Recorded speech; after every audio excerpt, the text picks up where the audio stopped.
Well, good morning, everyone. We are excited for this weekend. It's time to celebrate Pride. It's such an honor to be here this morning with everyone behind me here to discuss the joy, the vibrancy, and the authenticity that will be highlighted across our city this weekend. Over the last several weeks, of course, we've been working with just a ton of stakeholders, including Alderman Browning, the Grove Community Improvement District, the Board of Public Service, the street department, many bar owners, our fire department, parks, recreation, and forestry, and of course SLNPD to put together a plan designed to ensure that everyone can celebrate safely this weekend. It's a plan modeled after other large events in St. Louis, including Mardi Gras and St. Patrick's Day, and includes a curfew for people under the age of 18 who aren't accompanied by an adult. We've also put together street closures so that the celebrations are not disrupted by street traffic. And as you know, we, in working with the Community Improvement District and some of the bar owners, we did request that the bars in the Grove consider voluntarily closing early to limit the risk of violence and unruliness that's been seen not as the part of Pride celebration, but outside influencers and agitators coming in and adding unwanted elements to otherwise very, very joyous celebrations. This request was made of other bars and other large events. It's always voluntary. We've had great discussion with the bar owners here, many of them, some of them here today, and others in the Grove, whether a bar chooses to close early or not. We know that these are tough decisions, these are decisions not taken lightly, and we are all working together to make sure that our Pride celebrations are fun, safe, and inclusive. I also want to acknowledge up front here that when I discussed this last weekend, I misspoke in saying that the bar owners had agreed to close. Some of them had, but this was a misspeaking on my part, and for that I want to apologize. We do know that that it is up to each and every bar owner, and the circumstances will really dictate those decisions at the time. You know, we saw some, as I mentioned last year, there were some unfortunate events, but these decisions will be made given the circumstances that may or may not arise. I also want to make it absolutely clear that the issues that we've seen in previous years were caused by outsiders. And I don't want anyone in the Grove or the LGBTQIA community to think that any fingers are being pointed at them. The whole point of this is to make sure that our community can have a great celebration without disruptive outsiders, and that violence, it's recognizing that violence doesn't belong in our streets. We have met with the bar owners and representations here, as well as our LGBTQIA advisory board earlier this week, and we agreed that we want to improve how we do this in the future, and that the best first step is to meet again immediately following the events after this weekend for an after action meeting. And I want to thank the LGBTQI advisory board. Some of their leaders are here with us today for taking on this important task of not only reflecting on the events from this weekend, but really helping ensure that we have a constructive planning effort underway early, very, very soon after this one, so that we are even better prepared next year. That being said, I do believe we are very well prepared this year for this weekend. I feel very, very excited about the events this weekend, and I'm looking forward to spending time celebrating Pride downtown and in the Grove this weekend, and I hope that you all will join us in celebrating the authenticity, the joy, and the love that St. Louis has throughout our communities. And I just want to personally thank everyone for participating and celebrating that love in any way you choose this weekend. And with that, I'd like to turn it over to SLNPD Chief Tracy. All right, thank you, Mayor. With me today from the St. Louis Metropolitan Police Department, you all know who she is, Lieutenant Colonel Renee Kreisman, who does our operations for our police department, and also in charge of our operational planning, which is really important because as soon as the Pride parade is over, or 4th of July, we're starting thinking about year in advance how we're going to do this, put this plan together. It goes It takes almost 365 days for each event that we start planning. Once it's over, and then the person that's in charge of that is Lieutenant Colonel Priestman. So thank you for being here, Renee, and all the work that you've been doing for the last couple of months, working with everybody and all the partners that are in this room and other city agencies. So thank you. As we head into Pride, the weekend is meant to celebrate inclusion, diversity, and freedom to be yourself. This is an important time for the city of St. Louis and the LGBTQIA+ community. From the festivities in downtown St. Louis, the parade on Sunday, and the weekend celebrations in the Grove, we hope everyone has fun, a welcoming, and a safe experience. The St. Louis Metropolitan Police Department will have additional police officers throughout the entire Pride weekend, including festivities downtown in the Grove to ensure everyone can celebrate safely.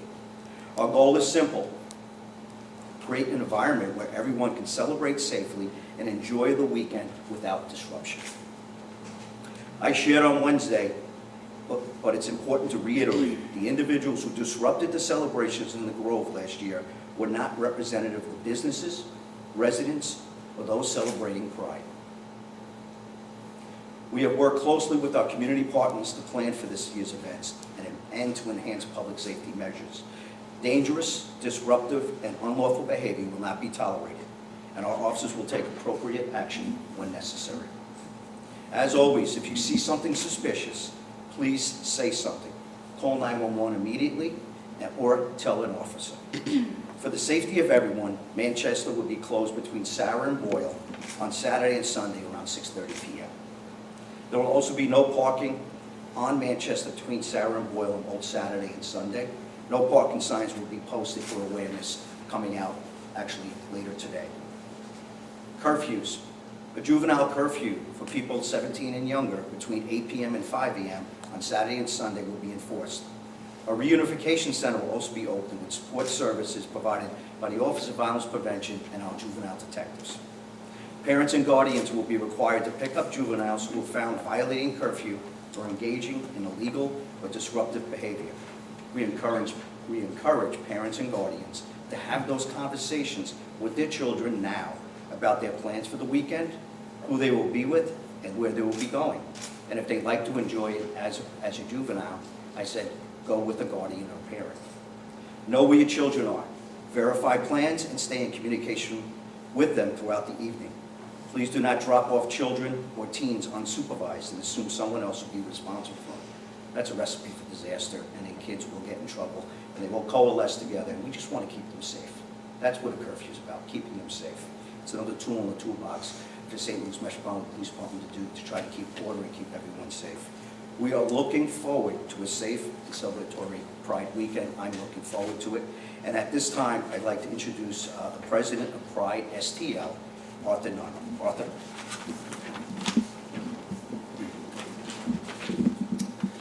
All right, good morning, everyone. Thank you all for being here today. After an entire year of planning by a board made up entirely of volunteers, dedicated volunteers, we're officially prepared, we're ready, and we're incredibly excited to celebrate Pride with everyone this weekend in downtown. This weekend is about celebrating our community. It's about coming together as friends, as neighbors, as chosen family. We encourage everyone to have fun, celebrate safely, and take care of one another throughout the weekend. Whether you're enjoying the festival, cheering on the parade, or spending the evening supporting our incredible queer spaces after the festival closes each day, we hope you'll experience everything that makes the community so special. We welcome everyone, young and old, friends and families, first-time attendees, and those who've celebrated with us for decades. This weekend is about honoring and celebrating the many ways each of us show up as our authentic selves every single day. We're ready, we're excited, and we can't wait to celebrate Pride with all of you this weekend. Thank you. Jordan Braxton. Good morning. I'm Jordan Braxton, Chair of the City of St. Louis LGBTQIA+ Advisory Board. We are honored to be part of this important press conference addressing the safety of our LGBTQIA+ community. I'm just going to give you a brief history about the advisory board. We were established by Executive Order Number 2 in June 1st of 2022, which is the first day of Pride Month. Our charge is to advise the mayor, the board of aldermen, and city agencies about areas of concern within our community, and to bring the larger LGBTQ community in the St. Louis community together through our work, and to help ensure that city agencies fairly and equitably address issues affecting the LGBTQIA+ community. Our executive order clearly states that this board is to advise the mayor on areas of concern within the community. Safety is unquestionably an area of concern, and the board is happy to have been consulted. Earlier this week in a meeting, the mayor said, and she stated earlier, that the mayor herself, the Grove Bar owners and community leaders discussed and agreed on the meetings coming up in July. And the board is happy to facilitate those meetings and making sure that these meetings do happen. Part of our charge is to bring the LGBT community and the larger St. Louis area together. The board believes that this is the proper entity and group of leaders to ensure this meeting actually happens. The safety of our community is essential to our work and our mission of the board. We have been commissioned to do this work, and we stand ready to offer our resources, relationships, and knowledge of the St. Louis LGBTQIA+ community to Mayor Spencer, to Police Chief Tracy, elected officials, Grove Bar owners, and community members. Through collaborative partnership, we believe we can put our differences aside, stay focused on the people that we serve, and achieve a working solution that is acceptable and beneficial to all parties. Our goal is not to simply respond to this moment. It is to ensure that the process moving forward reflects the collaborative spirit envisioned when this board was created. The lesson we learned from this situation is that our community is resilient and demands that its voices be heard. As our ancestors taught us at Stonewall, resistance achieves results. Again, we are grateful for the opportunity to play a role in resolving this situation, advising our elected officials, and advocating for our community. The board looks forward to continuing its work to ensure that issues affecting our community are addressed fairly and equitably, and that individuals that live in the city of St. Louis have their rights. So, the board invites you to safely be out, loud, proud, and enjoy the festivities this weekend, either downtown or at the Grove. Happy Pride. And now, I'm going to welcome to the podium two of the bar owners from the Grove. First of all, wow, that's a lot to follow. As one of the stakeholders in the Grove with the LGBTQIA bars, the queer industry, I would like to personally thank the mayor for coming to the charge and stepping up and acknowledging that we do have a problem and we are going to resolve that problem. The St. Louis Police Department as well. We just want to wish everybody a happy Pride and let you know that we are going to be safe, we are going to be here, and we're going to be queer all the way through the weekend. Thank you, guys. Just real quick, again, I would like to thank the mayor, and we look forward to working with the police department. And yeah, come out and celebrate your queerness. I'll be there. And I'll just say in closing, I'll just recognize Alderman Browning's here as well, who's been a key stakeholder here as well. And just reiterate that nothing in any way, shape, or form should discourage anyone from coming out this weekend. The bars will be open, there'll be a ton of fun, and there'll be a ton of festivities out this weekend. So please get out and have some fun and celebrate this weekend. And with that, I will take a couple questions. Mayor, I have a question for you and the chief. First strip lobby, was it? I have a question for you and I'll the get chief. to you, I'll get to you, Mark, and then we'll do Elliot first. He's a tad bit louder, not that I'm encouraging. I'll speak up next time. Okay. I have I realize And I my should be fault. nice to Mark. You but should be anyway, nice to everyone, Elliot, I- including me. Yeah, absolutely. I'm always nice to you, but that's That another is not story. true. Okay, go on, go ahead. Well, and I have a question for you and the chief. Okay. We had talked to the chief, and he said the police wanted to have a curfew downtown, but you disagreed with it. And why would you disagree with what police believe is in the best interest of public safety for this pride Look, event? there are different perspectives here. We are leaning into the curfew in the Grove, and we're going to be evaluating as we go through this weekend, and we will be considering some curfews for the city moving forward. But look, we're all stakeholders in this. We had a little difference of opinion, and where we're landing here is ensuring that we have a curfew downtown, in the Grove. Downtown is a different animal, so to speak. There's additional security and other things going on there, and so it's just a difference of opinion here. I'd love the chief speak if you'd like, but we have different stakeholders and a different set of conclusions here. Chief, could you address that? Have police changed their view on the need for curfew downtown?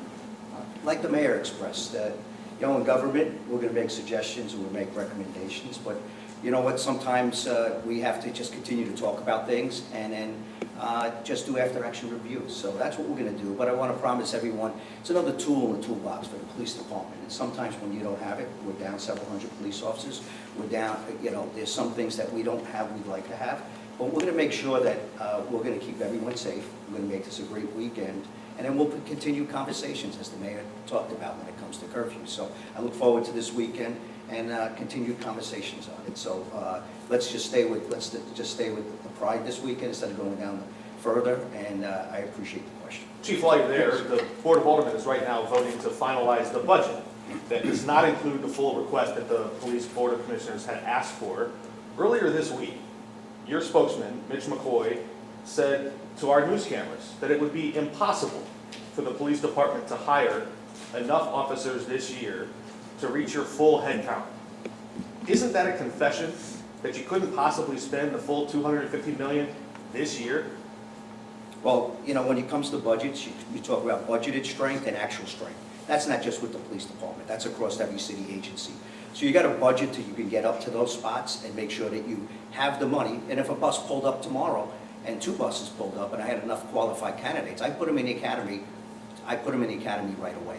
It takes a bit of a process. So that's the way budgeting is done. And so the budgeting's been done through city departments and through our department. And so these are other things, and there's other costs that are in there that I'm not going to get into that. There's been conversations going back and forth on this budget. It's going to come down to litigation, and it's going to come down to what the state legislators have asked us, 25%, what general revenue is, and I think we got to leave that up to the courts. I mean, there's enough things going back and forth. The mayor is trying to run the city. We're trying to run a police department, and you know what? We just talked about there's a healthy conversation of things that, and every department, even before we were under state control, I've had those conversations with the budget director, my budget director. So those conversations happen all the time. I think just because we're out and we're having these conversations a lot earlier from February on, it's in an open environment because we're under state control. I think the media is come in earlier on these conversations that we would be ironing out and making sure that we put our best foot forward and see exactly where we are. But it's under litigation now. So for me to answer and start talking about specifics, I've been advised to possibly stay away from talking about specifics. I can do a high level, but this is a process, and this is a process. And I think once we get through this year, we'll be in a better place. It's the first year that we're doing this process. And you know what, no one's said it's going to be easy. Government's not easy. Decision making's not easy. But you know what, we got good people in place. The mayor is running this city, and she's looking out for everyone. We're looking out for the police department. We'll get to where we need to be. Just to follow up on that, with the litigation that's ongoing right now, if it doesn't go your way and this budget that's being passed is the one that's in effect, are the raises for command staff still in effect? And if so, how do you balance that against the rest of your budget? No, we worked within our budget, and so the budget that was given to us, there's other things that we need to do. We have to look to see where we can find some money, where we can prioritize things. So right now, these are things, budgets are always speculations.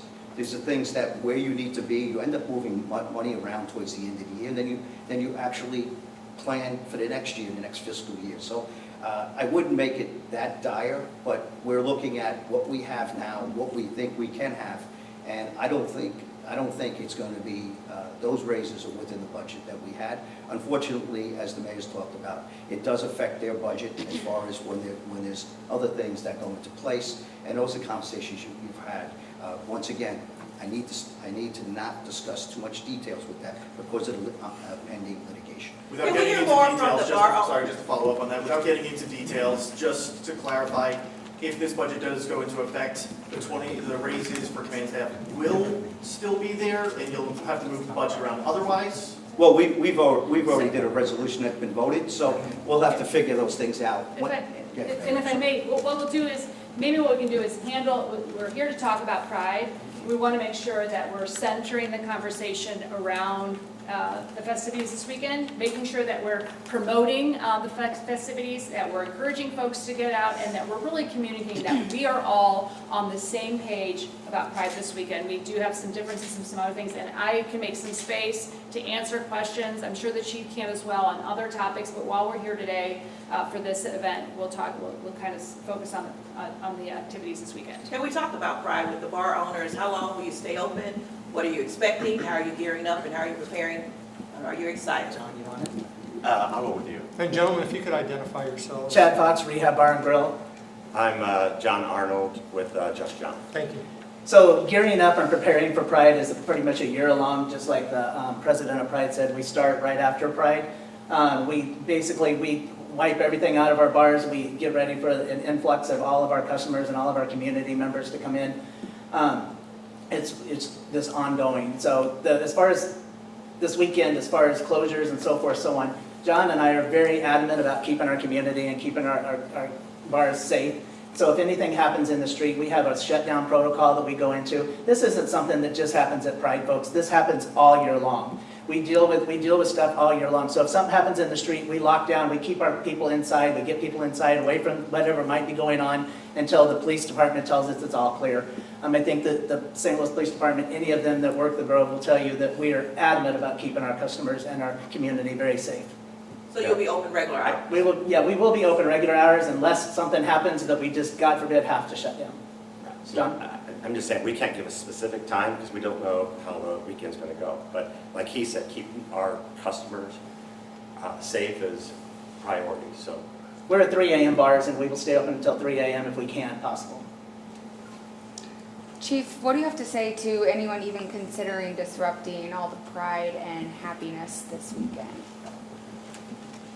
Well, I think when I spoke earlier, we want to keep it safe. We're asking for cooperation from people, and like we've done in the past, when we do an after-action review to see what possibly can happen that took place last year, we're prepared for it, and we will take appropriate action when necessary. We hope that it doesn't come down to that, but we are prepared.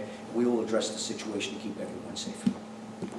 Mayor, there's no curfew for downtown for this weekend. Have you all talked about the 4th of July weekend yet, or is that waiting to be evaluated after this weekend? Well, the city does have general curfew laws, but yes, there are no specific additional curfew laws as it relates to this weekend. And we have discussed next weekend, we'll have some more information to share with the general public early next week about what we can expect going into the 4th of July weekend. Are you, go ahead, I'm sorry. Are there any bars or businesses closing early? I do believe some. I really don't want to misspeak here, but we have spoken to several that have voluntarily decided to close early. They're not necessarily directly, the festivities really throughout the Grove have different levels of intensity, if you will. And so as you get a little bit further out, there have been some that have decided to close. I really don't want to speak about the specifics just You don't because, know how again, many? at this point, I know of just a handful. Are you going to one of them? I'm going to be going out to several of them. You'll see me at Just John, you'll see me at Rehab, you'll see me at quite a few this weekend. Are the bars allowed to stay open with the World Cup, the extended hours here in St. Louis City? They are, that is a statewide initiative, I believe. I don't want to misspeak on that, but yes, there will be some extended hours on that. I have some questions. But again, why don't we do this? Why don't we, do we have any other questions related to Pride this weekend? If not, we'll let these folks go and I'll stick around and answer additional questions I about have other one topics. question related to Pride. Okay. Police have been zeroing in and intercepted a number of teen takeovers and have actually thwarted an event. Do you have any information that some of these teen groups might try to target the Pride events? No, we don't have any information, but we're always making sure we're looking at open source. We also have a lot of people that will, if they see something on open source that might be a disruption, we have a lot of good people for doing their civic duties. Will give us a call and give us a heads up if we're not catching it, and we really appreciate that. And if you do, we've even had parents call that thought their kids might be involved, and they wanted to protect them, and they've called us, and we've been able to address them one-on-one and get other stakeholders in the community to speak to that child that might have some influence on social media, that some of the ramifications, repercussions that can happen, and the responsibility that they have on social media, not to cause these disruptions. So we don't have anything right now, but that doesn't, we're going to continue to look, and if there is something, you see the plans that we put in place, and our intelligence division and some of our discretionary resources, we'll make sure we address accordingly. Okay, all right. All right, thanks everyone for coming out. And do we have any closing remarks? I guess we're good to go. All right, we'll see you Happy this Pride. weekend for Thank you. Pride.